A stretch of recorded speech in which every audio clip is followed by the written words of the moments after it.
Bonsoir à tous. Bonsoir à tous. Bonsoir Issam, bonsoir à tous. Bonsoir Thierry. Bienvenue à vous pour cette émission de Réinfo Liberté où on va parler du coup de ce fameux passeport sanitaire qui divise autant au Parlement, même si la division n'est pas immense, mais elle existe, et bien évidemment dans la société. Donc on a le bonheur d'avoir le docteur Louis Fouché et maître David Guillon qui vont venir s'exprimer autant sur les sujets d'ordre sanitaire du coup que juridiques et sociétaux. Et sur ce, sans plus attendre, je vous propose qu'on les accueille. Bonsoir messieurs. Bonsoir messieurs. Bonsoir Issam, bonsoir Thierry, bonsoir Louis. Bienvenue. Bonsoir à tous, j'espère que vous allez bien. Super bien. Et toi Louis? Faut garder l'espoir. Exactement. C'est vrai qu'en cette période de changement, on se demande qu'est-ce qu'ils vont nous pondre encore. Donc là, la dernière, trouvaille en date, c'est ce fameux passe sanitaire. Désormais, ça s'appelle comme ça. David Guillon, dites-nous ce que vous en pensez du coup de sur un plan légal. Est-ce qu'ils ont vraiment le droit de faire ça, sachant que la vaccination n'est pas censée être obligatoire? Alors, bonjour à tous. Déjà, merci d'avoir pris le temps ce soir d'être disponible parce que effectivement, c'est moi qui vous avais sollicité ce soir pour qu'on parle de ce sujet. Sujet hautement important parce que les choses vont très très vite. On voit que le 12 mai dernier, on a eu un vote à l'Assemblée nationale qui s'est fait en deux temps. Un premier temps où on refuse le passeport sanitaire parce qu'il est trop imprécis. Et puis finalement, dans la nuit, il passe de nouveau. Aujourd'hui, si vous discutez avec quelqu'un dans la rue, vous avez l'impression que tout le monde a décidé qu'il était obligatoire, c'est-à-dire qu'il est en vigueur dans l'esprit des gens, alors qu'actuellement, il est toujours en discussion devant le Sénat, qu'il l'a voté, je me crois, si je ne dis pas de bêtises, hier ou aujourd'hui. Donc on voit qu'on a encore un texte qui n'est pas encore définitif, et pourtant, dans l'esprit de la plupart des gens, il l'est pour autant déjà. Donc je pense qu'il était important de revenir aujourd'hui là-dessus, parce que on est à l'aube d'un changement de régime. Lorsque je m'explique un changement de régime, c'est-à-dire qu'aujourd'hui, nous avions une démocratie qui était plus ou moins imparfaite, mais en tout cas qui avait le mérite d'exister. Et aujourd'hui, on risquerait de changer, de basculer dans un autre régime dans lequel, effectivement, la liberté serait conditionnée par la santé. Et donc, avec ce passeport sanitaire, on est en train de mettre le doigt dangereusement dans cet engrenage. Alors, passeport sanitaire et plus passeport vaccinal, pour quelle raison? Parce que le passeport vaccinal, c'était l'obligation de justifier de la réalisation d'un vaccin. Le passeport sanitaire est un peu plus large, puisque lui, ce n'est pas uniquement le vaccin, c'est aussi la réalisation d'un test négatif antigénique ou PCR ou un certificat de rétablissement. Donc, il est un peu plus large et c'est pourquoi le gouvernement a retenu le pass sanitaire et non le passeport vaccinal, parce que justement, il va permettre de ne pas exclure une partie de la population. Donc ça, en tout cas, c'est ce qui est marqué sur les sites officiels aujourd'hui. Donc, merci à vous d'être disponible ce soir pour qu'on puisse en discuter, parce que bien entendu, il y a des problématiques de santé, il y a des problématiques juridiques, et puis après, c'est bien aussi de voir un petit peu ce que le citoyen lambda, comme Issam ou comme un être humain, peuvent penser aussi de ce qui est en train de se mettre en place actuellement, parce que juridiquement, aujourd'hui encore, le passeport sanitaire n'existe pas, n'a pas de texte juridique qui l'impose. Et si vous allez sur les sites officiels, vous verrez bien qu'en réalité, le gouvernement a déjà fait la communication de ce qui allait exister. Donc aujourd'hui, on a en fait un passeport sanitaire qui ne repose sur aucune base juridique et qui, dans l'esprit de la population, est déjà rendu obligatoire. Donc en fait, c'est encore une fois de la communication, comme on l'a vu depuis quasiment 1 an et demi maintenant. La communication fait loi. Aujourd'hui, c'est effectivement le constat qu'on fait. Docteur Louis Fouché, on peut peut-être avoir un point de vue plus, disons, sanitaire, du coup, vu que c'est un passeport sanitaire. Ouais, je vais essayer de donner un point de vue. C'est difficile parce qu'effectivement, on parle sur du vent, on parle sur quelque chose qui est majoritairement actuellement du manufacturing consent, de la fabrique du consentement, avant même que de savoir ce que c'est, pourquoi, etc. Et en fait, c'est très souvent le cas, c'est qu'on constate dans les comités d'éthique depuis quelques années qu'en fait, on avalise l'idée que ça va arriver de toute manière et on propose une justification. Mais on ne questionne pas les prémices. Les prémices, c'est quoi? Mais c'est pourquoi faire, en fait? À quoi ça sert? L'épidémie est en train de se terminer, quoi. Déjà en termes de statistiques, aujourd'hui, voilà, si je recharge les statistiques PACA, on a diminué de plus de la moitié le nombre de patients en animation. Dans mon hôpital, par exemple, il y a il n'y a plus qu'un seul patient en réanimation Covid et puis il n'y a plus que 2 patients en service Covid. Le nombre de tests diminue, le nombre de résultats positifs du test. Donc déjà, la situation épidémique actuellement, c'est qu'en fait, il n'y a rien, quoi. Donc, qu'est-ce qu'on veut faire, en fait? On veut prévenir peut-être l'arrivée d'une nouvelle épidémie, c'est ça? Alors, si c'est le cas, il faudrait être sûr que ces vaccins fonctionnent bien sur les variants. Parce que le prochain sera un variant, quoi. Ce sera pas le Wuhan, quoi. Ça, c'est sûr et certain. Mais en fait, c'est pas le cas. Scientifiquement, c'est pas clair. Les gens, ils le savent tous, là, qui nous regardent, que le variant sud-africain, le variant indien, les vaccins qu'on a proposés jusqu'ici, ils marchent pas très bien. L'autre prémisse qui est faux, c'est de dire, mais finalement, il faudrait avoir un test négatif. Mais attendez, un test négatif, on fait des semaines, des mois qu'on en parle, mais ça ne vous garantit pas que vous n'êtes pas contagieux, en fait. Ça ne vous garantit pas que vous n'êtes pas malade. Nous, on a eu pendant tout le temps de l'épidémie des gens qui avaient des tests négatifs et qui étaient malades. Et ils étaient malades du Covid, je vous assure. Hein. Donc le test, c'est un outil à disposition des médecins pour essayer d'améliorer une probabilité de la maladie. Dit autrement, un médecin, il voit quelqu'un qui a des symptômes et il établit dans sa tête une espèce de probabilité pré-test. Avant de faire aucun test, il dit « je pense que c'est une grippe » ou « je pense que c'est un Covid » ou « je pense que ça ressemble à ça ». Et il va faire un test pour essayer d'affiner la probabilité, pour dire « ah oui, c'est un peu plus probable que ce soit un Covid ». Mais si jamais la probabilité, elle est énorme au départ que ce soit un Covid, il va dire « j'ai même pas besoin de test en fait, je m'en fous quoi ».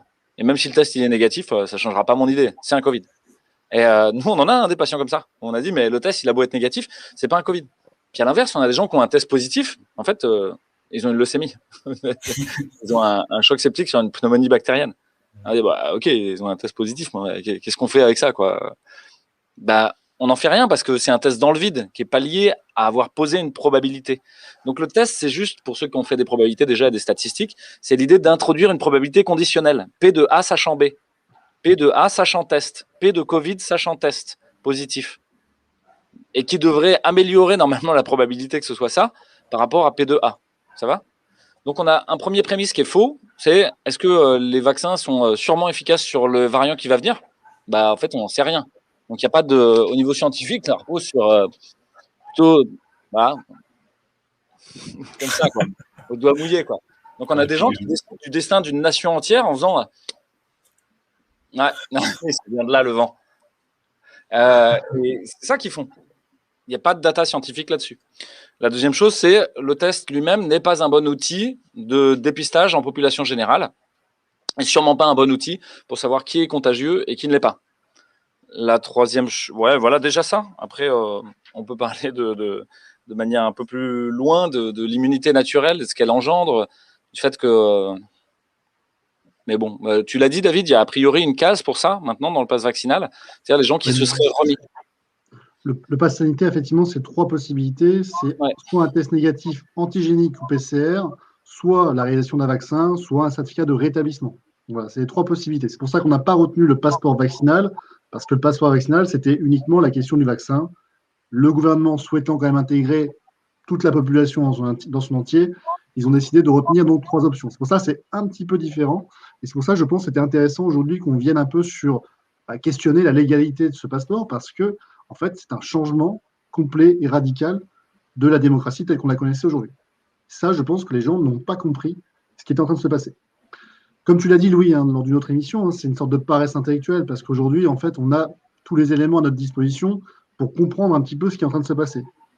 Et on peut être pour le vaccin sans pour autant être pour ce vaccin. On peut être pour le vaccin sans pour autant vouloir ou accepter un passeport sanitaire. Et je pense que ça, c'est important aussi de poser un peu les bases. C'est-à-dire que ce n'est pas parce qu'on refuse le passeport sanitaire qu'on refuse de lutter contre la pandémie. Loin s'en faut. Simplement, ce qu'il faut comprendre, c'est qu'on est en train de se lancer sur une pente extrêmement glissante qui veut qu'aujourd'hui, nos libertés seront durablement et de manière irrémédiable impactées par les mesures qu'on est en train de prendre aujourd'hui.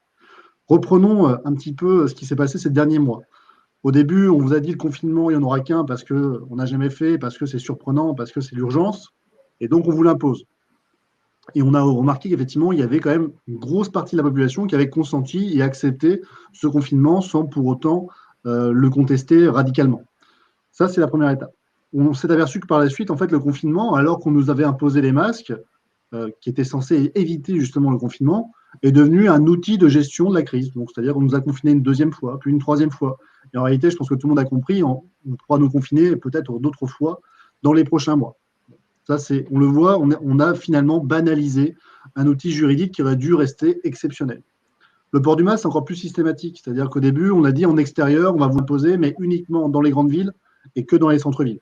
Voilà. On s'est dit, bon, bah oui, effectivement, si ça peut nous éviter de fermer administrativement des commerces, si ça peut nous éviter de reconfiner, c'est une très bonne idée, faisons ça. Et donc, les gens ont accepté l'idée selon laquelle, pendant un temps, sur un territoire très précis, on allait imposer le port du masque à l'extérieur. Et puis, qu'est-ce qui s'est passé aujourd'hui? Bah, on s'aperçoit qu'aujourd'hui, finalement, c'est tous les départements. Si on peut dire, c'est presque tout le territoire français, parce que les préfets se copient les uns les autres. Hein. Donc, nous, dans l'Hérault, par exemple, c'est tout le département. Et surtout, il n'y a plus de date de fin. Donc, en fait, voilà, ça se pérennise. Donc, on le voit, c'est pérennisation et généralisation des interdictions. Aujourd'hui, le passeport sanitaire, c'est quoi? C'est de nous dire, vous inquiétez pas, c'est que pendant la crise sanitaire et c'est que pour certaines activités, notamment les concerts, lorsqu'il y aura vraiment une réunion d'une masse importante de personnes. Si on suit l'histoire, si on regarde l'histoire, il n'y a aucune raison que ça se cantonne uniquement pendant la crise sanitaire et uniquement pour des événements plus ou moins importants. Parce qu'une fois qu'on aura instauré l'outil, il suffit simplement qu'on estime que la crise sanitaire continue et qu'elle s'aggrave pour généraliser la mesure. Et à partir de ce moment-là, effectivement, le passeport sanitaire ne sera pas obligatoire. Hein, c'est ce que le site officiel du gouvernement mentionne ce soir. Si vous n'avez pas de passeport sanitaire, vous ne pourrez rien faire. Donc, voilà, si vous aimez sortir de chez vous, voilà, c'est fini. Vous ne pouvez plus. Donc, bon gré, mal gré, on va se retrouver dans une société où, durablement et de manière pérenne, nos libertés seront conditionnées, effectivement, à un test PCR négatif, un certificat de rétablissement ou à un vaccin. Et ça, fondamentalement, ceux qui n'ont pas compris ce qui est en train de se passer n'ont pas compris le sens de l'histoire. Donc en fait, c'est littéralement une stratégie des petits pas là par laquelle ils fabriquent le consentement et qui fait qu'on se retrouve dans une situation où on a dit oui à ça et puis ils prennent ça et ça et ça et ça et ça. Les gens qui n'ont pas encore réalisé en fait vers quoi on se dirigeait, vers cette société dystopique où il y aura des vaccinés qui ont donc leur abonnement au traitement choisi parmi la panoplie disons d'offres, hein, de l'offre du style on a les iPhones, on a les Android de telle marque, on va avoir le vaccin de ci, le vaccin de ça, etc., etc. Donc, on aura la possibilité de s'abonner au vaccin peut-être qu'on a choisi de notre propre chef, soi-disant. Et les autres, en fait, ils seront exclus de facto. Est-ce que c'est vraiment envisageable sur un plan légal qu'on en arrive là? Véritablement, je veux dire, ça paraît tellement fou qu'on se dit qu'on vit quand même dans un état de droit, on vit en Europe, on a quand même, disons, un certain nombre de garde-fous. Est-ce que c'est vraiment, vraiment réaliste d'en arriver là ou est-ce qu'ils veulent nous faire peur pour emporter notre, comment dire, le fait de nous faire du marketing en fait pour qu'on aille courir faire la picouse?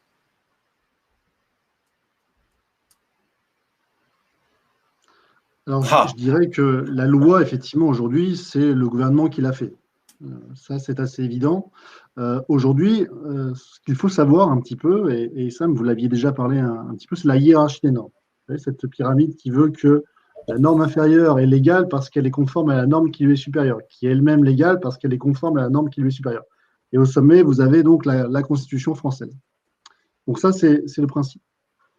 Ce que l'on observe depuis à peu près un an, c'est qu'on est en train de légiférer par voie de décret sur le fondement de ce qu'on appelle la crise sanitaire. Je mets des guillemets crise sanitaire parce que légalement, qu'est-ce que la crise sanitaire? On n'en sait rien. On n'en sait rien du tout.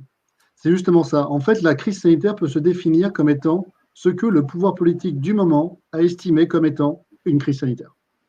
Donc, la vraie question, elle est, est-ce que celui qui provoque une crise structurelle de l'hôpital public peut se prévaloir de cette même crise pour imposer des mesures restrictives de liberté? Et ça, c'est le véritable débat. Parce qu'une fois que vous avez compris qu'en réalité, il suffit de ne jamais rien changer pour que les libertés soient durablement réduites, eh bien vous avez compris qu'on est en train de mettre notre doigt dans un engrenage qui est extrêmement dangereux. Voilà, cette pyramide. Donc, comme juridiquement, on n'a jamais défini ce qu'était une crise sanitaire, eh bien, on peut déroger à toutes les règles légales qui ont été prises jusqu'à ce jour. Et bien entendu, la Constitution, qui veut que ce soit la liberté, l'égalité et la fraternité, sont largement méconnues, puisque Aujourd'hui, on est en train de vous dire, vous êtes c'est liberté déjà peut-être, parce que c'est l'exception, et l'égalité encore moins, parce que si vous n'êtes pas vacciné, bah, vous n'avez pas les mêmes droits que tout le monde. Donc non, on voit bien que la Constitution n'est plus respectée. Alors, par rapport à ça, j'ai une petite question pour Maître Guyon concernant ce qui va se passer. Alors, il y a plein de choses, il y a plein de remarques là que j'aimerais faire par rapport à ce qui a été dit. Cette espèce de hiérarchisation aussi de la pandémie, à savoir que c'est vrai qu'il n'y a pas de seuil en fait, donc on ne sait pas quand c'est fini quoi. Donc ça peut être fini soit peut-être que dans 3 semaines ils vont dire ah, bah finalement c'est bon, tout va bien. Bon, on sait très bien que c'est pas ça qui va se passer. Ou sinon ça sera peut-être dans 3 ans ou dans 10 ans ou jamais en fait. Et jamais c'est quelque chose de possible dans ces conditions-là. Du coup là on va quand même être, on est face à un gouvernement qui souhaite mettre en place des mesures qui s'apparentent quand même à une ségrégation. À un apartheid en fonction d'une condition médicale qui devient une condition sociale. C'est-à-dire que c'est votre condition médicale qui définit les droits que vous avez en société. On va être là-dedans. Et du coup, je me mets à la place de, je suis et moi aussi un citoyen lambda. Quels seront mes recours ? Quels seraient mes recours, parlons au conditionnel, quels seraient mes recours dans le cadre où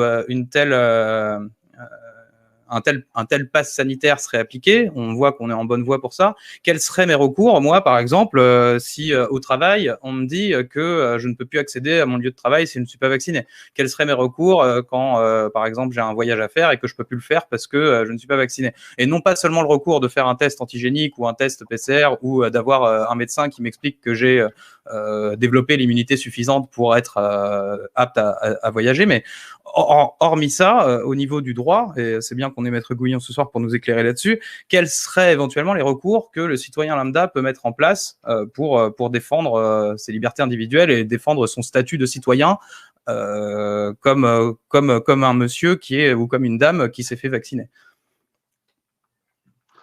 Alors oui, on va parler très concrètement, hein, parce que c'est ça qui va nous intéresser aujourd'hui. Qu'est-ce qu'on fait en fait si demain il y a un passeport sanitaire? Alors déjà, il y a plusieurs choses.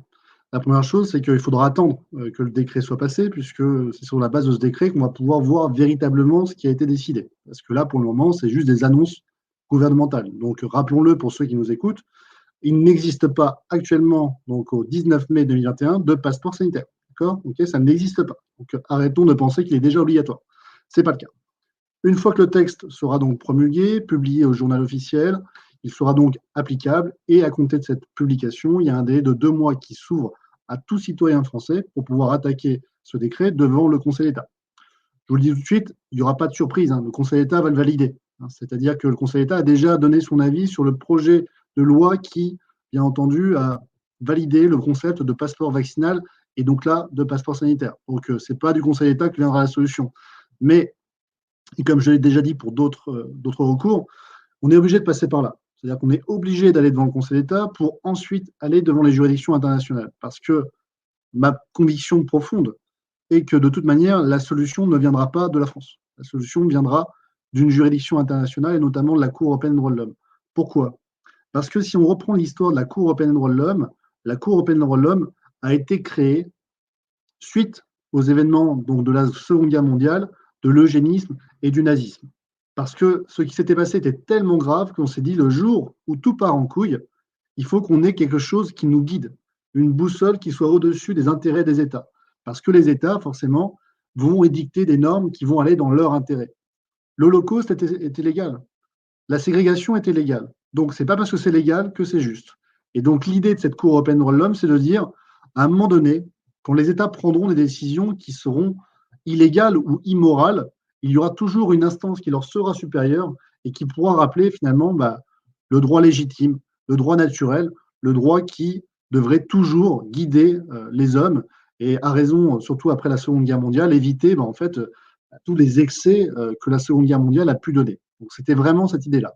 Donc aller devant le Conseil d'État, oui, c'est se prendre une tôle, c'est évident, mais c'est aussi se donner le droit d'accéder ensuite à une juridiction internationale. Parce que tôt ou tard, de toute manière, ces lois qui ont lieu actuellement seront remises en cause. Parce qu'on ne peut pas tenir dans une société où on crée de la discrimination. Depuis 30 ans, on se bat contre la discrimination. On va contre le sens de l'histoire, qui veut qu'il y ait toujours plus de liberté.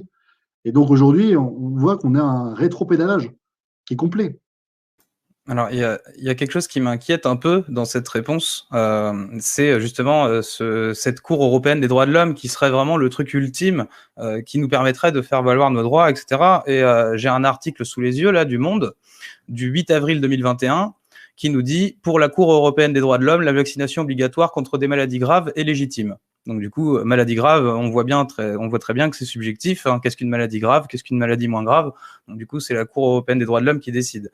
Et du coup, donc, si, en admettant que ça soit vraiment le point d'orgue hein, de la justice rendue pour nous, cette Cour européenne des droits de l'homme, moi, je vous avoue que quand je lis ça, je m'inquiète. Je me dis, oulala, c'est quand même pas eux notre dernier recours, quoi. Donc du coup, ma question, c'est est-ce qu'il y a un autre recours? Est-ce qu'il y a autre chose? Et et dans un deuxième temps, j'ai une interrogation aussi par rapport au fait que si c'est mis en place par le privé, parce que c'est quand même quelque chose qui se profile. Si c'est mis en place non pas par les États, etc., mais par les compagnies aériennes, par Starbucks, par les grandes chaînes de restauration, les grandes, bref, les grands groupes, quoi. Quel serait dans ce cas-là le recours des citoyens? Alors, je vais rebondir sur la Cour européenne des droits de l'homme. La première question que j'ai à poser, c'est est-ce que vous avez lu l'arrêt? Parce que si votre référence, c'est bien entendu la presse, bah, sachez une chose, ils n'ont pas lu l'arrêt. Et donc, si vous voulez avoir une interprétation de l'avis de l'arrêt, en fait, j'en ai fait un commentaire sur mon site internet guyon-avocat.fr. Donc, ceux qui veulent aller lire pourront le lire. J'ai une vidéo qui est en train d'être tournée. En fait, je vais vous expliquer ce que ne dit pas la Cour européenne des droits de l'homme. Ce que ne dit pas la Cour européenne des droits de l'homme, c'est que le vaccin, et notamment le vaccin de la Covid-19, est nécessaire pour une société démocratique. D'ailleurs, elle ne dit même pas que c'est nécessaire pour une société démocratique. Elle dit simplement les États ont une marge de manœuvre. Ils peuvent faire effectivement ce qu'ils veulent en matière de vaccination, et notamment de vaccination obligatoire, à partir du moment où, bien entendu, il y a un respect de la proportionnalité des mesures. Et en l'espèce, c'était quoi? C'était la vaccination obligatoire contre des maladies mortelles à l'encontre donc des enfants. Voilà, donc ça, c'est mon article, la vaccination obligatoire. Pour des enfants donc, qui devaient être vaccinés et qui, s'ils ne l'étaient pas, étaient exclus temporairement de l'école, notamment lorsqu'elle n'était pas obligatoire. C'est-à-dire qu'une fois que l'école devient obligatoire, vacciné ou pas, vous y allez. Donc, elle regarde ce qui s'est passé dans le cas d'espèce et elle nous dit, bah voilà, effectivement, il y a une vaccination obligatoire parce qu'il y a un impératif de sauver la population de maladies qui est mortelle, donc ce n'est pas comparable à la Covid-19, on ne parle pas du tout de la même chose. Et elle nous dit que dans le cas d'espèce, bah, il y a eu une juste conciliation des intérêts en jeu, c'est-à-dire l'intérêt de l'enfant et la santé publique. Et comme ils n'ont pas été exclus et discriminés dans leur vie future, bah, effectivement, ça n'a pas été contraire à la Convention européenne des droits de l'homme. C'est tout ce qu'elle nous dit. Hein. Elle ne dit pas la vaccination, vous devez la mettre en place, et elle ne dit pas non plus que la vaccination de la Covid-19 est effectivement la seule solution. Donc, il faut aller lire cet arrêt parce que si vous regardez ce que disent les médias, bah, finalement, vous n'avez rien compris parce que forcément, ils n'ont pas eux-mêmes lu l'arrêt. Donc, déjà, c'est vrai que si on part sur ce biais, ça ne va pas. La deuxième chose, c'est qu'il y a un rapport qui n'y a pas très longtemps qui est sorti sur les juges de la Cour européenne des droits de l'homme et qui nous dit oui, mais il y a certains juges qui sont conflictés. Il y a des conflits d'intérêts. J'ai envie de dire oui, comme partout en fait. Mais au niveau de la Cour européenne des droits de l'homme, ces conflits d'intérêts sont quand même un peu plus limités et quand même un peu moins importants. Donc ça veut dire quand même qu'on a un risque d'avoir quelque chose de plus indépendant et de plus impartial que ce qui se passe dans notre propre État. Il faut rappeler une chose, l'ancien Premier ministre Édouard Philippe était membre du Conseil d'État. Conseil d'État qui était lui-même saisi pour juger de la légalité des décisions prises par Édouard Philippe. Vous voyez bien qu'il y a un mélange des genres quand même qui est assez problématique. Donc, à partir de ce moment-là, vous l'aurez compris, à mon sens, la Cour européenne des droits de l'homme, ce n'est pas le système magique, ce n'est pas un système parfait, mais oui, c'est à mon sens une solution qui est quand même un peu plus perfectible que ce qui existe en France. Ça, c'était le premier point. Deuxième point, qu'est-ce qu'on fait si, bien entendu, on a une administration ou une entreprise privée qui nous l'impose? Ça, c'est la deuxième chose. J'avais dit une première chose, on attaque le décret. Après, bien entendu, l'administration s'appuie sur ce décret pour vous l'appliquer dans votre vie courante. Demain, peut-être qu'on vous empêchera d'accéder à un lieu recevant du public ou à un service public. Dans ce cas-là, vous attaquez la décision qui vous refuse d'accéder à ce lieu public. Et par voie d'exception, c'est-à-dire de manière indirecte, vous attaquez également le décret. Ce qui vous permettra, en fait, même pendant 1 année, 2 années, 3 années, de pouvoir contester de nouveau le décret. Donc ça, c'est très intéressant. Si on est, par exemple, dans une entreprise, et j'en parlais tout à l'heure avec une consoeur qui est en droit du travail, il faut regarder ce qui est obligatoire ou non. Est-ce que la vaccination est obligatoire? Est-ce que le passeport sanitaire est obligatoire? Bon, pour l'instant, l'état du droit nous dit que non. Donc, un employeur qui demanderait et qui exigerait de son salarié qu'il mette en place effectivement un vaccin ou qu'il produise des certificats PCR, des certificats de rétablissement, irait au-delà de ce que la loi exige, par conséquent, serait dans l'illégalité. Donc là, aujourd'hui, une chose est sûre, ce genre de décision serait tout à fait attaquable devant un juge judiciaire, en référé, parce qu'il y a quand même urgence, surtout lorsqu'on touche à la liberté du travail, parce que c'est quand même une liberté conditionnelle de tous vos autres droits. Hein. Si vous n'êtes pas inséré professionnel, quand même, vous êtes un peu exclu de la société. Ça, c'est vrai que c'est quand même dramatique, mais c'est quand même une réalité. Et donc, bien entendu, il y aurait urgence à faire cesser tout de suite ce genre de comportement. Donc voilà un petit peu la panoplie de recours qui s'offre à nous. C'est pas simple, j'en conviens, mais voilà, il y a toujours des avocats qui se battront pour ces libertés. En tout cas, moi, j'en fais partie. Et donc, l'idée de cette vidéo aujourd'hui, c'est de vous dire, attention, ce qui se passe est extrêmement grave. Parce que lorsqu'on accepte de se faire vacciner pour retrouver une liberté, on devient complice de ce système. Alors, est-ce que vous voulez être complice de ce système? Je ne sais pas. C'est une question qu'il faut vous poser. Alors, moi, je vais rebondir sur David. J'ai déjà largement parlé du déferlement totalitaire dans plein d'entretiens, et donc je suis très convaincu en fait qu'on est en train de franchir une sorte d'étape assez cruciale dans ce déferlement totalitaire. J'ai déjà parlé du biopouvoir de Agamben, Hannah Arendt ou Michel Foucault, c'est-à-dire l'idée que vos droits sociaux et finalement une condition sanitaire soit quelque chose qui soit mélangé, quoi. La vaccination, votre test PCR, votre guérison d'une maladie n'a rien à voir avec vos droits et vos libertés. C'est tout, en fait. Ça n'a rien à voir. Ce sont deux choses séparées. Pour autant, effectivement, la fabrique du consentement à l'œuvre dans les médias et au gouvernement, bon, finalement, il apparaît de manière assez claire que ce sont des marionnettes, en fait, d'une industrie vaccinale qui cherche à fourguer son produit. Parce qu'il n'y a pas de justification scientifique évidente pour dire que c'est la baguette magique de cette épidémie. Bien au contraire, il n'y a pas de baguette magique, en fait. Donc, peut-être sur la contagiosité, on n'en sait rien. Sur le fait que quelqu'un qui est vacciné fasse la maladie, c'est beaucoup moins efficace que tout ce à quoi on s'attendait. Donc, finalement, il n'y a pas de vraie justification. Donc, la seule justification qu'on peut trouver, c'est l'installation d'une espèce de totalitarisme qui rejoint ce que tu as dit, Terry, l'idée d'une apartheid, etc., de se séparer petit à petit. Mais pour moi, finalement, c'est quelque chose d'assez joyeux, quoi. Je suis quelqu'un d'optimiste et je ne suis pas là pour remplacer une peur par une autre. Parce que si on réfléchit, de quoi on va être exclu? On est exclu d'un monde qui est en train de mourir, qui est poussiéreux, qui est déjà malade, très malade. Vous voulez faire des voyages à l'étranger de manière internationale pour aller vous balader, faire le Lonely Planet en moins bien, pour aller créer un marché dans un pays étranger où vous pourriez soulager votre frustration d'occidental. Il y avait un livre là-dessus qui s'appelle Plateforme, qui racontait que voilà, les voyages en Thaïlande, etc., des gros Américains repus. En fait, c'était l'expression de leur frustration, quoi. Enfin, ils avaient beaucoup d'argent, beaucoup de pouvoir, alors que chez eux, ils étaient pauvres et voilà, il n'y avait pas de jolies filles, etc. Là, ils pouvaient tout acheter, en fait. Et voilà, est-ce que c'est ça le tourisme international qu'on veut? Est-ce que c'est ça la découverte de l'autre? Partez à pied, vous verrez beaucoup plus de choses. Vous allez voir, vous allez faire beaucoup plus de rencontres. Laissez-vous héberger par des gens. L'autre chose, c'est le travail dont on va être exclu. C'est ce travail-là que vous voulez faire?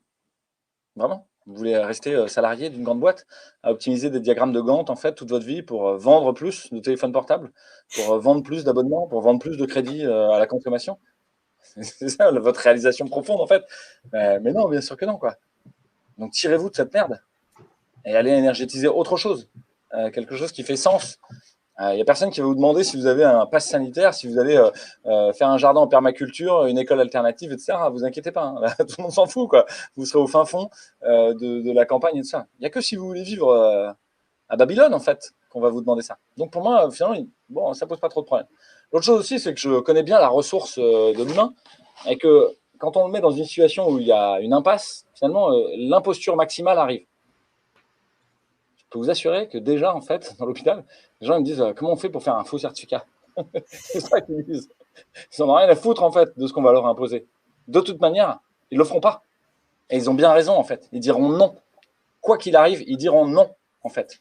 Et c'est ça dont vous devez vous pénétrer très profondément. Vous n'êtes pas une victime. Il n'y a pas de bourreau, en fait. Vous choisissez votre destin.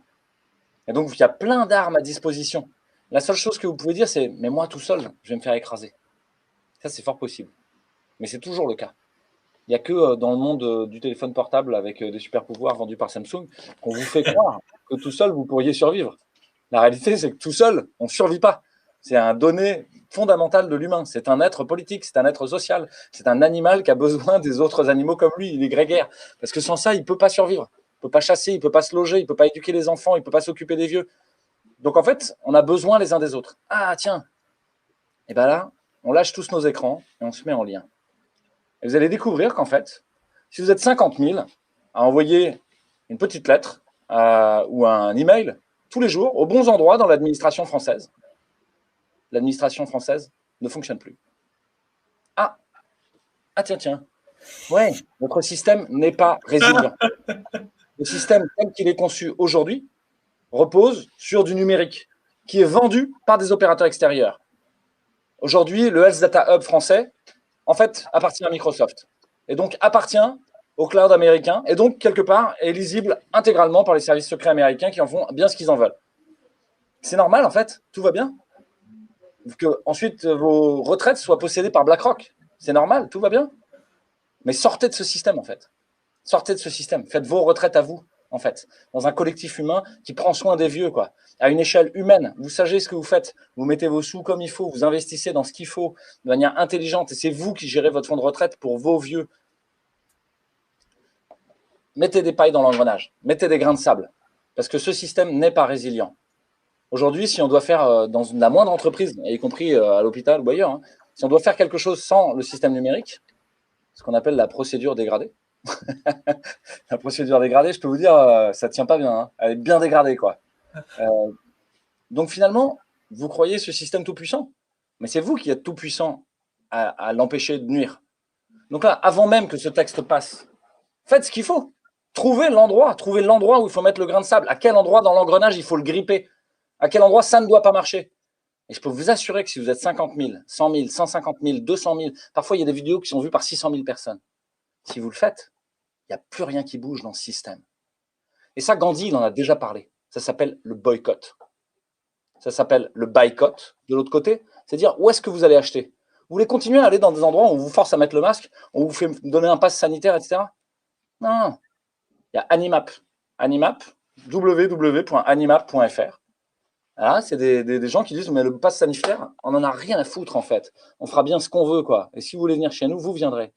Et donc là, ces gens-là, en fait, il faut les flatter, il faut leur dire merci, il faut incrémenter ce réseau-là, il faut le faire monter en puissance.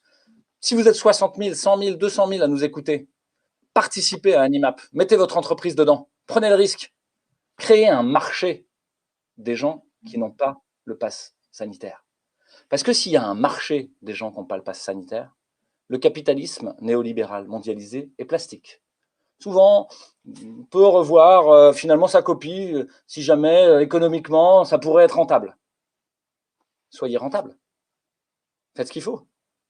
Donc sortez de ce système. Ça veut dire que, bon, ça c'est indépendamment de la problématique juridique, mais donc vous avez un activisme numérique qui est potentiellement extrêmement puissant. On vous a enfermé dans le monde numérique en vous faisant croire que vous ne pouvez rien faire et que le réel n'existait plus, en vous enfermant dans une bulle imaginaire finalement où vous seriez des moutons qu'on envoie à l'abattoir et où des multinationales décideraient de votre destin. C'est faux.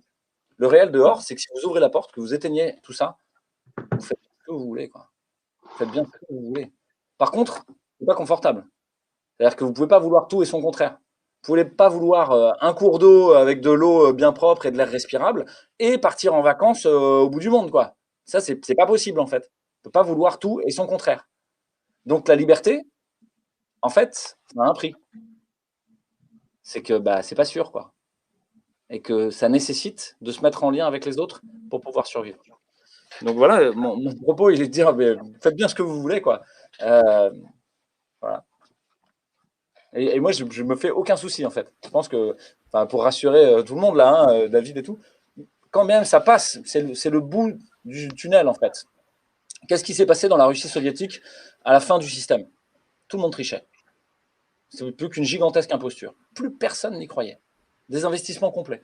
Il y avait ceux qui buvaient pour oublier, il y avait ceux qui partaient dans leur dacha au bord de la mer Noire, qui n'avaient rien à faire, il y avait ceux qui trichaient dans le système. Et regardez, c'est déjà le cas. Vous avez vu ces gens qui ont pris le train sans mettre leur masque, au vu et au su de tout le monde, alors que c'est eux qui l'avaient imposé? Vous avez vu ces gens qui allaient au restaurant, alors que les restaurants étaient fermés et qu'on n'avait rien le droit de faire, au vu et au su de tout le monde, faisant même des petits films sur leur Facebook pour le montrer, dans une impunité totale, en fait, ne respectant rien, avec un cynisme démesuré. Mais en fait, voilà, plus personne ne croit à rien. Donc ça, c'est la clé. C'est que ce système est en train de mourir. Ce système est en train de s'effondrer. Ne lui donnez pas de force. Désinvestissez-le. C'est l'art du non-agir. C'est la voie de la non-violence, en fait. C'est-à-dire que je n'en fais déjà plus partie et je vous propose autre chose. Donc ça, c'est ma proposition. Ouais. C'est dur à assumer, hein. C'est sûr que ça nécessite un vrai engagement, quoi. Puis d'arrêter de se raidir, quoi. De se dire, et ça n'empêche pas, en même temps, de faire ce que dit David, c'est-à-dire d'attaquer systématiquement, juridiquement, de maintenir l'état de droit, de continuer à discuter, etc. Donc c'est un truc de gens patients, en fait, la victoire dans cette histoire. Il faut juste être patient et continuer à travailler. Tout est parfait, mais il faut travailler. Et le principal travail que vous avez à faire dans les 3 mois qui viennent, c'est de structurer les réseaux. Pourquoi ? Parce que là, il y a une détente. Je vous ai dit, il n'y a plus d'épidémie, quoi. Ils vont faire de mal à nous faire croire. Donc, il y a plein de gens dans les rues qui gardent leur masque de manière contraphobique. C'est un toc, en fait. Et c'est là où ça doit vous dire quelque chose. C'est que ces gens, ils sont traumatisés, en fait. Ils sont dans un trouble anxieux généralisé. Et donc, ils mettent un masque. Ils ne savent même plus pourquoi. Il n'y a plus de sang. C'est pas grave. On le met, on ne sait plus. Et c'est un objet contraphobique. Les tocs, vous savez, c'est les troubles obsessionnels compulsifs. C'est les gens, avant d'allumer leur webcam sur StreamYard, ils comptent jusqu'à 62. Parce qu'à 62, tout va bien se passer, quoi. Ils savent que ça n'a aucun sens, mais bon, je vais quand même compter jusqu'à 62, on ne sait jamais. Donc, je vais quand même mettre mon masque, on ne sait jamais, quoi. Et en fait, vous avez des gens qui sont tous dans cet état-là, quoi.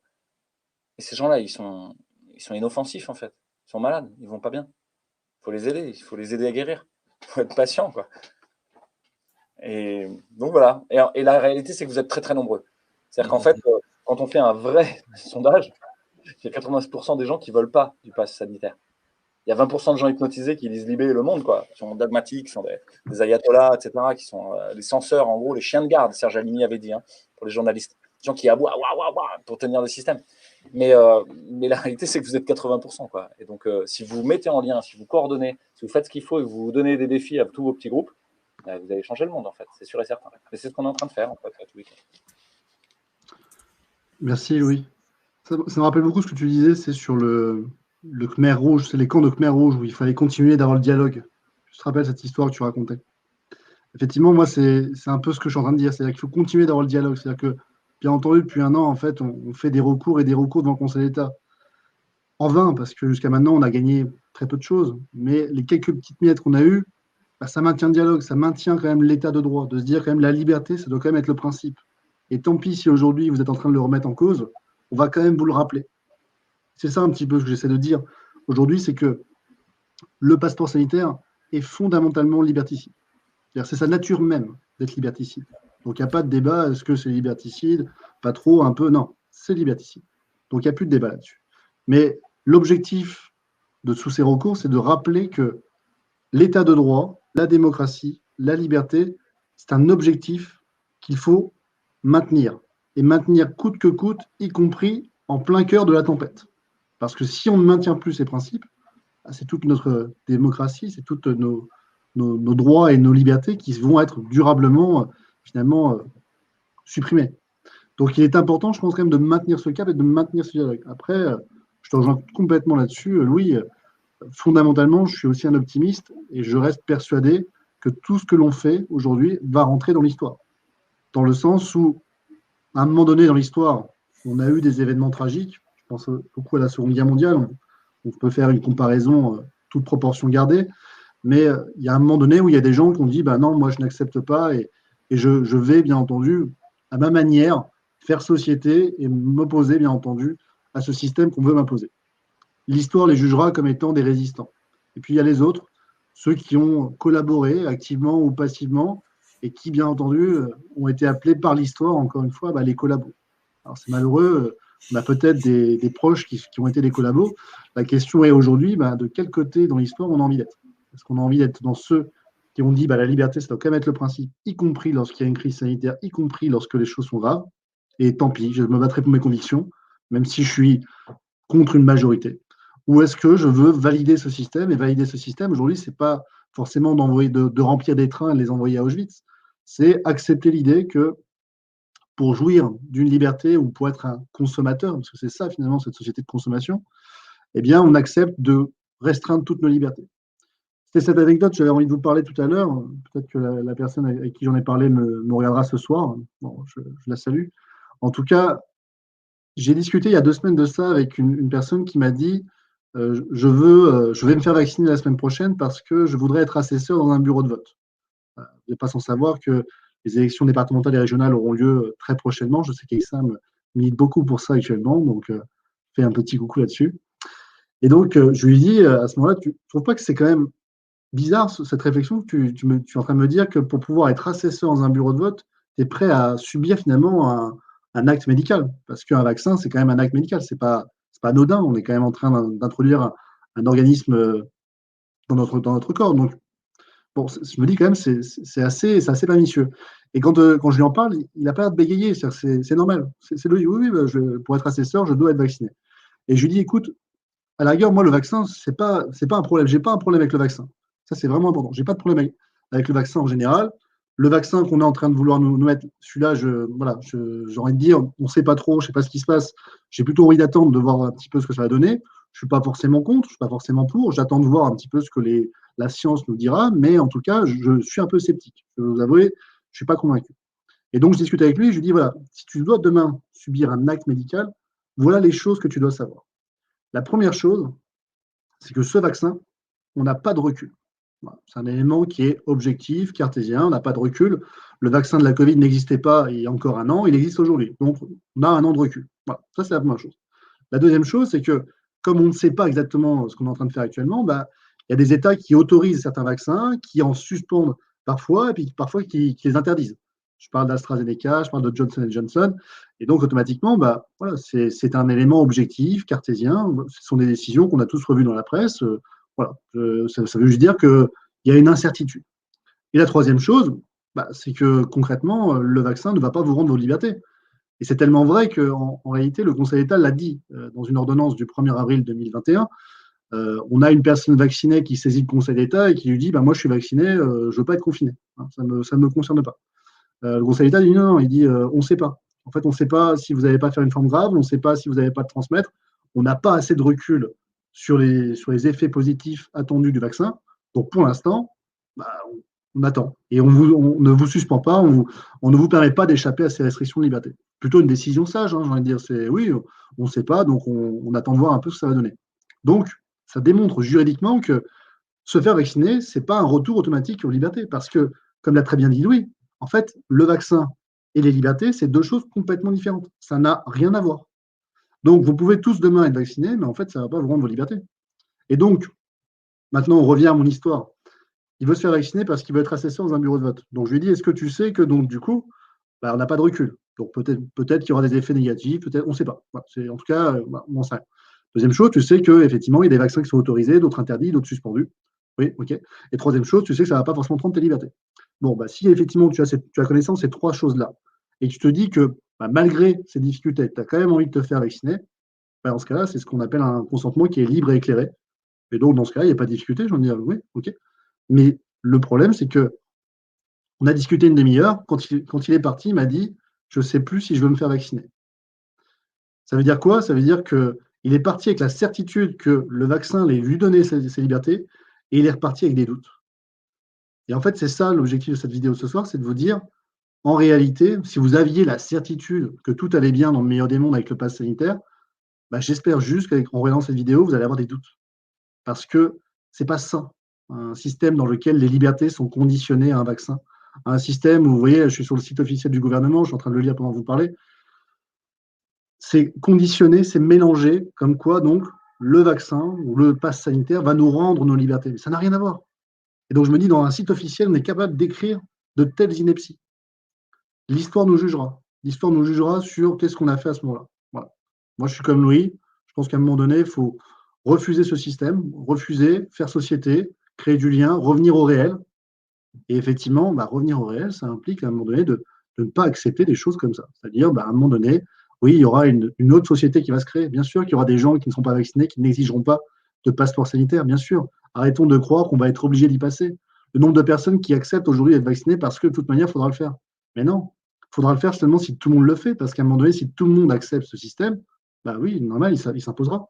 Mais s'il y a suffisamment de personnes qui mettent leur petit grain de sable en disant bah non, non, moi je ne vais pas me faire vacciner. Et de toute manière, on va créer une économie parallèle, une société parallèle. À un moment donné, on va revenir dans le réel. À un moment donné, on va se dire oui, bah, effectivement, c'était une connerie. Voilà, c'est pas grave, c'est pas la première fois, ce sera pas la dernière fois, mais c'était une connerie. Et donc là, l'idée, c'est de se dire il faut éveiller les consciences, réinformer finalement sur ce qui est en train de se passer, de se dire que bah, c'est pas anodin quand vous allez vous faire vacciner parce que vous voulez retrouver un peu de liberté ou parce qu'on va vous le rendre obligatoire. Non, vous devenez complice de ce système. Donc vous avez la possibilité aujourd'hui de ne pas l'être. Et j'ai envie de vous dire, on va vous donner tous les arguments juridiques pour pouvoir réussir dans la légalité à ne pas accepter ça. C'est ça l'objectif ce soir. Alors j'ai un commentaire et une question, David. Le commentaire, c'est peut-être que les gens doivent bien voir en face ce qu'est un chantage. Un chantage, c'est vous forcer à faire quelque chose alors que vous n'avez pas vraiment envie, quoi. En vous mettant une clé de bras dans le dos ou en prenant en otage vos enfants ou en prenant en otage votre travail. Ah, mais en fait, c'est un chantage. Le pass vaccinal, c'est un chantage. Et vous savez très bien, vous l'avez vu dans tous les films, quand quelqu'un il rentre de ça dans un chantage, il ne peut plus en sortir. Et après, c'est jusque là, quoi. Et ça s'arrête que dans la violence. Dans toutes les histoires que vous avez lues, les chantages ne s'arrêtent que dans la violence. C'est-à-dire qu'à la fin, il faut aller buter le mec qui vous fait chanter. C'est le seul moyen. Puisque de toute manière, vous ne pouvez pas le rembourser. Puisque de toute manière, il a toujours un dossier sur vous. Puisque de toute manière, il a toujours des photos compromettantes. Donc ça finit toujours mal. Et ça, je rejoins David, il ne faut pas rentrer là-dedans. Le chantage n'est pas une modalité relationnelle acceptable et n'est sûrement pas une modalité de gouvernementalité acceptable. Donc, voilà, je crois qu'il faut vraiment bien regarder ça en face. La deuxième chose, c'est une question. Je vous renvoie encore à votre pouvoir. Hein, et tous ceux qui veulent aller regarder peuvent aller regarder des choses comme La Ronce. La Ronce, c'est une chaîne YouTube, vous allez voir, ça donne plein d'idées intéressantes. Ils peuvent aller voir quelque chose qui s'appelle RAP, Résistance à l'agression publicitaire. Ils peuvent aller voir, on connaît un rayon hein, là-dedans, donc allez-y, quoi. Je vous assure qu'il y a plein déjà de petits groupes qui sont convaincus que ça ne va pas, qui sont convaincus à plein d'endroits que ça ne va pas. Et ils ont juste besoin de renfort ou de trouver des idées ou d'exercer leur talent. Aujourd'hui, vous avez plein d'anonymous et de hackers qui ne savent pas trop bien comment utiliser leur talent. Bah, allez-y, quoi. Vous pouvez utiliser votre talent. Et encore une fois, si vous gardez à l'idée de désinvestir le système de son énergie, c'est-à-dire de le vider de sa substance, vous devenez extrêmement puissant. Ensuite, c'est une question pour David qui m'a adressée en fait par un ami qui vit à La Réunion, où en fait, avant même le pass vaccinal, là, est arrivée un peu l'idée qu'avant, on avait le droit de prendre l'avion pour des motifs impérieux. Oui, à l'intérieur. Ouais. Voilà, c'est ça. Et qu'en fait, ça y est, ça vient de s'arrêter. Et alors là, les Réunionnais, et puis je pense tous les gens qui sont ultramarins et qui ont de la famille en France métropolitaine, je pense que pour eux, c'est vraiment très douloureux, quoi. C'est-à-dire vraiment, là, c'est un chantage intenable sur leur famille, en fait. Et donc, est-ce que tu as des billes juridiques pour ça? Ou est-ce qu'on est encore une fois face au droit privé, c'est encore autre chose, quoi? Moi, mon idée, c'est de faire des compagnies d'aviation, quoi. Ou des bateaux. Mais voilà. Bah, en fait, il faut voir sur quelle base juridique ça s'appuie. Ce qu'on sait, c'est qu'effectivement, au mois de mars 2021, le Conseil d'État a rendu une décision en matière de référé liberté en disant que lorsqu'on veut rejoindre son domicile, on n'a jamais besoin d'invoquer un motif familial impérieux. Voilà. C'est ça que dit le Conseil d'État. C'est pour ça que je disais, en fait, il existe dans notre droit une multitude de lois et de décrets qui sont illégaux. D'accord ? Le problème, c'est qu'elles restent dans ce qu'on appelle l'ordonnancement juridique, hein, la fameuse pyramide, parce qu'en fait, on ne les attaque pas. Donc, potentiellement, on a des règles de droit qui s'imposent à nous aujourd'hui, mais qui, en réalité, seront découvertes à l'aube d'un procès comme étant illégales. L'exemple parfait, c'est ce qu'on appelle la mise en bien immédiate. C'est-à-dire qu'au mois de mars, si vous décédiez à l'hôpital, on vous mettait dans une bâche en plastique, on déposait votre corps dans un cercueil, on fermait hermétiquement, et hop, on proposait à vos proches pour vous dire au revoir. Voilà. C'est ça ce qu'on appelle la mise en bien immédiate. C'est un peu brutal, hein, je ne vais pas vous mentir. Donc, on a attaqué cette décision avec mon cabinet au mois de mars. On a obtenu l'annulation au mois de décembre 2020. Donc, pendant 8 mois, ça s'est appliqué en France. Mais depuis le mois de janvier, il n'y a plus de mise en bien immédiate. Donc, ça veut dire qu'on peut changer l'état du droit. Ça veut dire quoi? Ça veut dire que pendant 8 mois, il y a des gens qui ont subi ces mesures illégales. Donc, Heureusement qu'on a eu la possibilité d'attaquer. Heureusement qu'on a eu des clients qui se sont dit, bah ouais, non, c'est pas juste ce qui se passe, on va faire des recours. Enfin, on peut changer l'état du droit. C'est le petit grain de sable qui permet de faire changer les choses. Donc, on a la possibilité de le faire. Maintenant, si on a une décision demain, un décret qui prévoit qu'il n'y a plus de motif familial impérieux pour pouvoir rentrer à son domicile, déjà, faudrait lire bien correctement le texte pour voir un petit peu ce qu'il nous permet de faire, parce que en réalité, on s'aperçoit toujours qu'il y a énormément de failles. Je t'explique très bien des fois sur ma chaîne YouTube. Est-ce que vous pouvez aller courir pendant l'heure du couvre-feu? Légalement, il y a rien qui vous l'interdit. Maintenant, je vous explique comment on fait. Peut-être pareil pour les personnes qui sont à la Réunion. En fait, il existe peut-être toute une multitude de raisons juridiques qui vous permettraient tout à fait de rentrer. Maintenant, il faut voir le texte, comment il est fait. Et puis, si effectivement on voit qu'il y a une faille, il faut mener un recours. On mène un recours et puis on obtient rapidement une modification de l'état du droit et on fait reconnaître que ça a été illégal. Ça veut dire qu'à l'avenir, en période d'état d'urgence sanitaire, le gouvernement, il a une grille qui ne doit pas dépasser. Voilà. Il a un cadre. Son action est encadrée. Le problème, c'est comme je l'ai dit au début, on n'a pas défini ce qu'était une crise sanitaire. On ne l'a pas défini et du coup, on n'a jamais balisé les limites que le pouvoir pouvait avoir.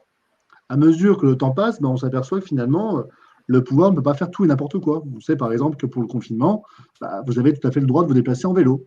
Je dis, vous rigolez aujourd'hui, mais non, en fait, c'était pas évident parce qu'il y a des personnes qui ont été verbalisées pendant le premier confinement parce qu'elles utilisaient un moyen de locomotion comme un vélo. Donc on voit qu'en fait, il a fallu quand même que des gens portent ce recours pour se dire, c'est pas normal. Aujourd'hui, on a la question du port du masque sur les plages. Bon, outre le fait que c'est quasiment pas appliqué, parce que je pense que même les policiers n'y croient pas, il y a quand même ça qui existe. Peut-être que demain, on fera reconnaître que les arrêtés préfectoraux qui ont imposé le port du masque en extérieur sont illégaux. Tant mieux, parce que dorénavant, on saura qu'en période de crise sanitaire, il faudra toujours faire la démonstration que la mesure qu'on prend, elle est utile. Alors, si au mois de mars, on peut accepter des choses parce qu'on ne sait pas on ne connaît pas le virus, on ne sait pas comment ça fonctionne, un an plus tard, on ne peut pas se retrancher derrière cette excuse de dire on ne sait pas. Non, à un moment donné, vous devez savoir. Faites une étude d'impact, lisez un petit peu les études scientifiques là-dessus, et puis démontrez-nous que c'est utile. Parce que de crise sanitaire, il n'y a pas de démonstration qui est faite que le port du masque en extérieur a permis d'améliorer la situation. Et je ne parle même pas du port du masque à l'école, où là, on a véritablement une absence totale d'études d'impact, alors qu'on a quand même la vie d'enfants extrêmement jeunes qui est en jeu, avec des risques de déscolarisation, des risques de traumatisme. Tu le disais très bien, Louis, lors d'une présente émission, les problèmes, c'est le monde des adultes. Laissons les enfants tranquilles. Et donc, à un moment donné, revenons à quelque chose qui est plus en concordance avec la réalité. Qu'est-ce qu'on observe autour de nous? Voilà, c'est ça. Revenons un petit peu au réel. Aujourd'hui, il y a un décalage entre ce que le droit nous autorise de faire et ce que concrètement on peut faire. Donc, revenons dans la réalité. Ouais. Il y a même un moment, en fait, excusez-moi, Thierry, tu voulais peut-être parler. Juste, je voulais dire que il y a un moment où ça devient tellement absurde quand l'état de droit bascule dans du totalitarisme que, comme je vous l'ai dit, d'une part, il y a de l'imposture qui s'installe, c'est-à-dire tous les gens trichent. Et puis, il y a autre chose, c'est que d'un coup s'installe la notion de bakshish. C'est-à-dire l'idée qu'on va graisser la patte, en fait, de celui qui est en charge de faire opérer. Ah, ça c'est intéressant comme voie de résistance. Et si nous nous mettions à la place de ceux qui sont en charge de faire respecter ça? Vous savez, c'est ce que font toujours les bandits, quoi. Ils commencent par se rendre respectables. C'est ce que font toujours les gens qui veulent prendre un système dans leurs mains. Ils commencent par... À Marseille, c'est très connu, par exemple, les anciens du clan de Mémé Guérini, donc la mafia de Gaston Defferre dans les années 70, de la French Connection. En fait, leurs enfants, ils sont devenus politiques, ils sont devenus médecins, ils sont devenus chirurgiens, ils sont devenus avocats. Mais c'est toujours les enfants des mafieux, qui ont toujours des apparts à Gstaad, un truc à New York, un gros bateau de 18 mètres avec un équipage sur le vieux port. C'est le même, en fait. Et donc, mais ils sont institutionnalisés. Ok, ça c'est intéressant. Et si c'était presque une voie professionnelle de dire moi je vais faire une entreprise de surveillance du pass vaccinal. Et vous allez voir, on va mettre des agents en charge de surveiller que le pass vaccinal il est comme il faut. Et puis on va toucher de l'argent public même. Vous ferez bien ce que vous voulez. Donc je vous donne des idées. Après, il faut les énergétiser, mais il y a plein de projets concrets qui sont très, très stimulants, très joyeux même en fait. Parce que c'est un tel. C'est ma petite sœur, Héloïse. Bon, allez, on se lance dans le bise.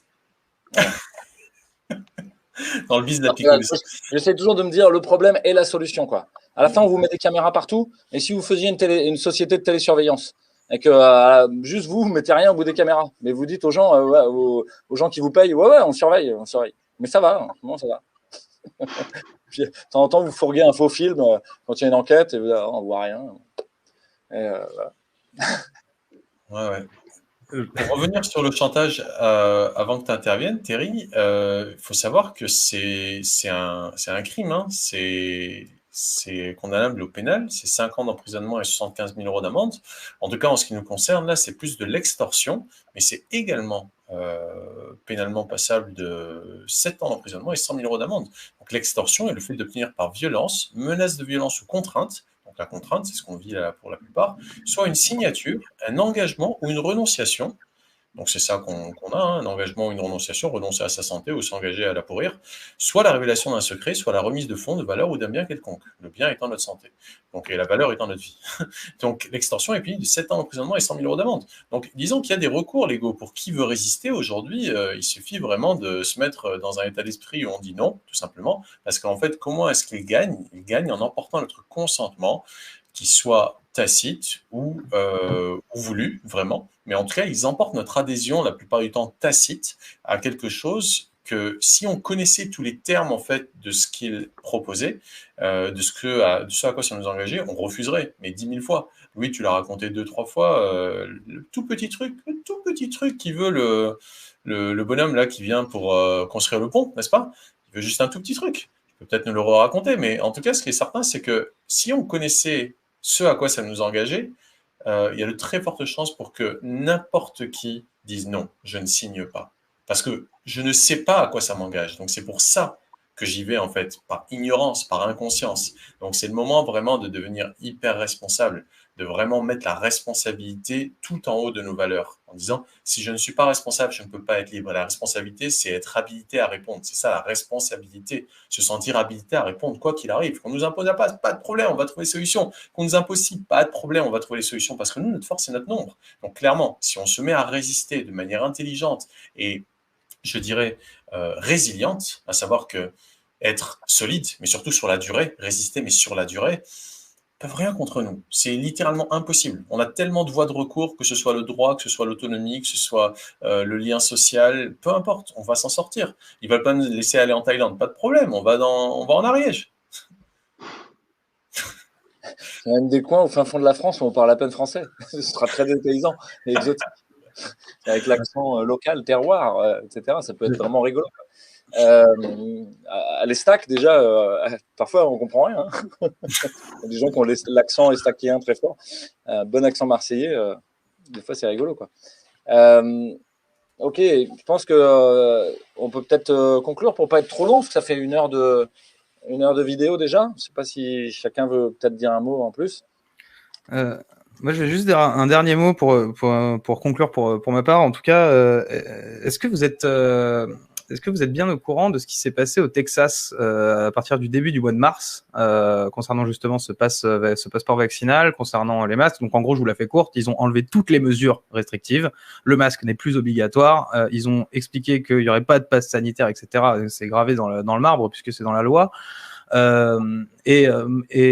Le fait est qu'il y a des événements avec 70 000 personnes dans un stade, pas un masque, etc.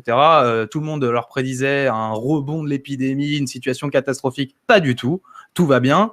Du coup, à partir de là, ce sera juste une petite dernière question. Je sais qu'il faut qu'on fasse plus court, mais en gros, quelle serait la jurisprudence que ça pourrait représenter, ce truc-là? Est-ce que en France, quelqu'un pourrait se saisir du dossier et dire, regardez ce qui se passe au Texas, parce que du coup, je trouve que les médias en parlent peu. Et je pense que, alors ça rejoint tout ce qui a été dit, moi j'abonde là-dedans, hein, le boycott, le fait de dire non, le fait de se mettre en lien, c'est la clé, et quoi qu'il arrive, même dans le pire des cas où ce pass sanitaire est instauré, dans tous les cas ça ira en faisant ça, donc ça ira, faut pas s'inquiéter plus que outre mesure, mais je veux dire dans l'optique de recours ou quoi que ce soit, et c'est juste ma petite dernière question pour Maître Guyon, qu'est-ce qu'on peut en faire de ça en fait?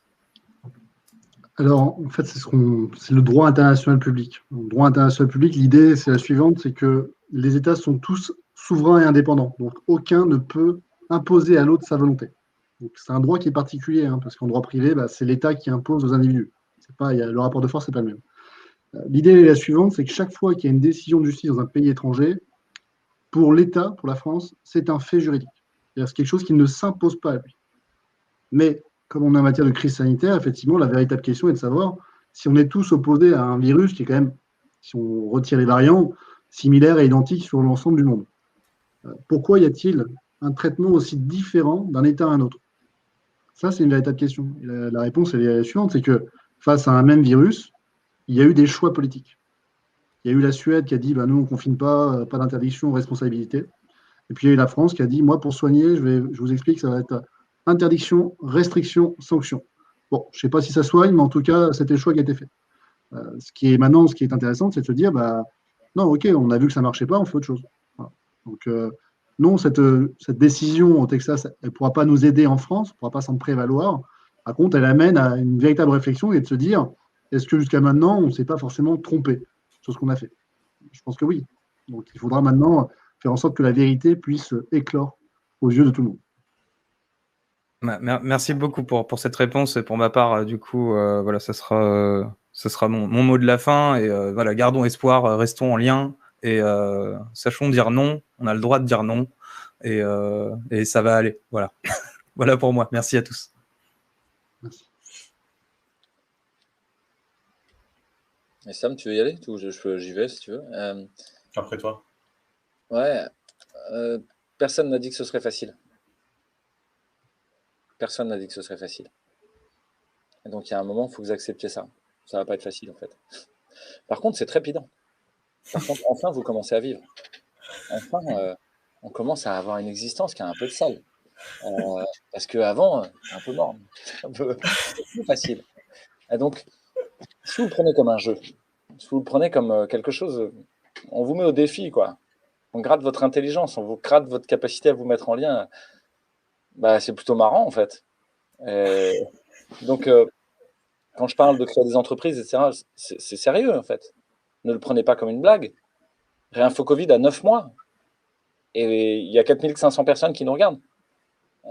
Si on avait décidé de lever des fonds, c'est pas le cas, tout le monde est bénévole, hein. Je vous rassure. Si on avait décidé de lever des fonds, probablement on aurait pu avoir des centaines de milliers d'euros, quoi, pour réaliser des choses. Et en fait, le réseau de résistance qui s'est structuré avec ça, il est capable de mettre en route des listes électorales. Il est capable en une semaine, en 10 jours. Il est capable de faire des recours juridiques avec des avocats. Vous savez, les avocats, ils attendent que ça, hein, de prendre leur revanche sur le gouvernement, sur les députés, sur les médias surtout. Que ce ne soit pas les médias qui fassent la loi, en fait, et qui rendent les jugements. Parce qu'actuellement, c'est ce qui se passe, hein. C'est les médias qui décident si vous êtes coupable ou pas, si vous êtes, et qu'il va y avoir le pass sanitaire ou pas, quoi. Et donc, ceux qui sont au-dessus des médias, il faut que vous le regardiez en face. En fait, voilà, hein, donc on est extrêmement puissant. On n'est pas du tout facile à arrêter. On est un vrai gros grain de sable de l'engrenage. Et ça, on ne le changera pas, quoi. Ça y est, c'est là. C'est déjà arrivé. Donc là, je vous l'ai dit, il y a un moment de détente. Ne vous détendez pas. Parce que septembre va être extrêmement brutal. Septembre va être extrêmement violent. Le totalitarisme va se raidir très, très fort. Et essayer de vous tordre comme un torchon, quoi. C'est mon intuition. Peut-être, j'espère que je me trompe. J'espère qu'entre-temps, on a réussi à mettre tellement de grains de sable dans l'engrenage que ça n'arrivera pas. Mais je le sens un peu comme ça. Vous savez, dans les techniques de torture qui ont été utilisées par l'armée américaine, il y a des moments d'indulgence inattendus. Parce que là, vous étiez au bout du rouleau, presque prêt à tout lâcher, et puis, ouais, c'est bon. Va boire un coup, va pisser, ça va. On te laisse tranquille. Et bam, vous en reprenez une derrière le crâne, à un moment inattendu. Et là, vous lâchez tout, vous dites, j'en peux plus. Le masque, les confinements, j'en peux plus, c'est bon, allez, vas-y, vaccine-moi, file-moi tes médocs, j'en ai rien à foutre, je veux que ça s'arrête. Il y a déjà plein de gens qui sont un peu dans cette idée-là. Vous imaginez s'ils en reprenaient encore sur du traumatisme non guéri en septembre. Et là, ils vont dire, bah ok, je lâche tout, quoi. Donc là, c'est le moment de se fortifier avec les autres, de resserrer vos réseaux. Et pourquoi on vous parle de gouvernance? Pourquoi on vous parle d'organisation? D'une part, parce que mon grand-père, ça a été sa mission, ça a été de structurer des réseaux de résistance. Moi, c'est ma mission aussi. Ma mission, c'est pas d'être président de la République, hein. J'en veux pas, je m'en fous, quoi. Les gens, ils le savent, je m'en fous. En fait, tous ceux qui rêvent de ça, il n'y a pas d'ambiguïté. Pour ceux qui pensaient qu'il y avait une ambiguïté, il n'y a pas d'ambiguïté. Je me contrefous de la politique politicienne, quoi. Je pense que c'est un jeu de dupes. Après, voilà, il faut ce qu'il faut y aller. Il y a des gens qui veulent y aller, qu'ils y aillent. Mais c'est pas ma mission de vie à moi, en tout cas. Et donc là, il faut qu'on structure nos réseaux. Faut s'amuser. Au travail. Faut vraiment s'amuser. Moi, je suis d'avis qu'on est là à un moment charnière de l'histoire où non seulement il faut jouer avec ce qui nous a été donné, cette matière là qu'on a là entre les mains. Vous savez, là, on est là en face de vous en train de raconter des bêtises qui à un moment sont vraies et puis l'instant d'après le sont plus. Pourquoi? Parce qu'on fait du mieux qu'on peut avec ce qu'on a, avec ce qu'on sait. Et demain, on saura autre chose et on fera encore mieux, mais on s'amuse, on doit s'amuser. On doit vraiment prendre quelque part du plaisir à ce jeu-là de la vie qui est en train de partir dans une direction complètement inopinée, complètement surprenante, complètement, c'est vrai, cruelle, par beaucoup d'aspects, mais en même temps tellement jouissive également, par cette excitation que ça met dans nos vies qu'on n'avait pas il y a un an. Rendez-vous compte de ce qu'on est en train d'accomplir. La semaine dernière, on a en un week-end, on a structuré des listes sur lesquelles il n'y avait pas de chef de tête de liste, des listes électorales pour les élections régionales, sur lesquelles il n'y avait pas de tête de liste en même pas 48 heures, en 48 heures, même pas, ça a été bouclé pour 4 régions seulement sur les 12 qu'il y avait en France. Donc c'est un échec en soi, mais on s'est amusé. Et ce n'est que le début. Le meilleur reste à venir. On a tellement à accomplir en tant qu'êtres humains libres et responsables. La liberté ne peut pas exister sans la responsabilité. On est obligé de se sentir individuellement responsable. Et ce n'est qu'à ce prix-là qu'on réussira en fait à se libérer du joug de cet oppresseur qui ne nous veut pas du bien, ça c'est une évidence. Donc il faut s'amuser, il y a plein de directions. Le tout c'est que chacun se sente responsable de lui, sans attendre de penser qu'est-ce qu'un tel va dire ou qu'est-ce qu'un autre va dire. Est-ce qu'on va avoir un homme providentiel ou une femme providentielle qui va nous sauver? On est notre propre sauveur comme on est notre propre bourreau. Donc pour moi c'est cette période-là et pour moi personnellement je m'amuse énormément. Je suis un peu isolé, je fais pas tout ce que j'aimerais faire, mais je m'amuse. S'amuser venant de s'user l'âme, l'âme étant ce réservoir d'agitation qui nous anime. Il y a quelque chose qui nous anime, on l'utilise, c'est génial, alors profitons-en. Ok, au boulot, hein. Vous êtes tous vous êtes puissants quand vous êtes ensemble, vraiment. Il n'y a rien qui arrête. Et si vous avez quelques victoires, vous allez voir, c'est vraiment marrant, quoi. C'est vraiment sympa. Ça fait renouer avec l'idée qu'on peut agir dans ce monde en fait et transformer notre destin. Et la réalité, c'est qu'on est les héros qu'on attendait. Et comme dit David, tu peux redire ta phrase sur les gens de bien ou... Les gens de bien? Ouais, le mal n'arrive que quand les... Ah oui, le mal ne triomphe que lorsque les gens de bien cessent d'agir. Donc ne cessons pas d'agir. Et la santé, on ne joue pas avec notre santé. C'est à nous de jouer en fait. C'est à nous de jouer. Ils veulent nous imposer des règles, mais c'est à nous de jouer. Comme en jeu d'échecs, il y a des règles. On va jouer avec. On va pas faire un mouvement de fou avec une tour.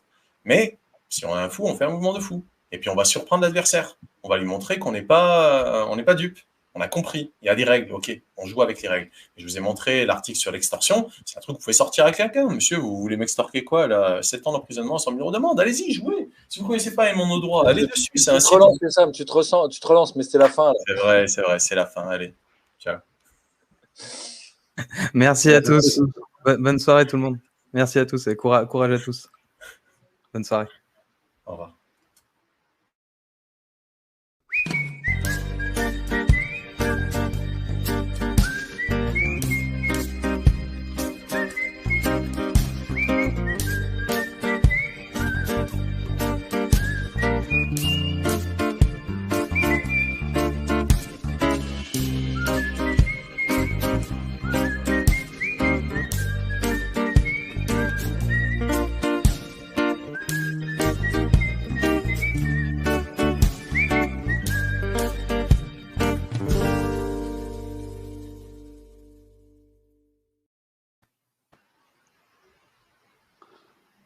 C'est super bien le jingle. Hein. T'as vu ça? On est devenus des pros. Hein. Franchement,